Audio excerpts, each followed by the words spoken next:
నేడు నేడు ఎన్టీఆర్ 43 జన్మదిన సందర్భంగా ఆయన పుట్టినరోజు వేడుకల సందర్భంగా కేక్ కటింగ్ జరిగింది.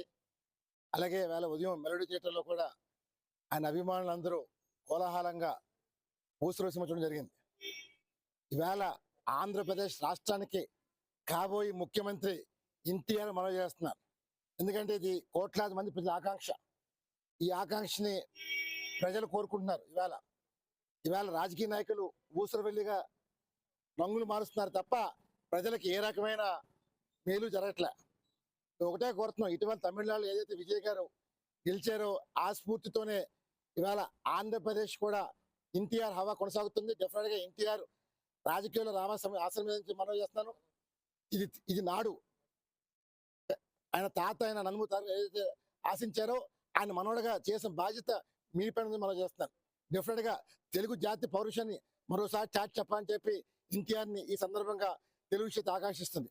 ఇవాళ నేనే కాదు, యావత్ ఆంధ్రప్రదేశ్లో ఉన్న ప్రపంచంలో ఉన్న తెలుగు వారందరూ జూనియర్ ఎన్టీఆర్ రాజకీయాలు రావాలని కోరుకుంటున్నారు. డెఫినెట్గా జూనియర్ ఎన్టీఆర్తోనే ఒక మార్పు యువతరానికి ఒక నాంది వృత్తి మనం చేస్తారు. ఇవాళ యువతరంలో అనుకున్న ఫాలోయింగ్ అది ఎవరికి మనం చేస్తారు, అది ఒక ఎన్టీఆర్కే సాధ్యం. మొన్నే మనం చూసాం, బెంగళూరు వెళ్తే బెంగళూరు అని ఫాలోయింగ్ చూసాం.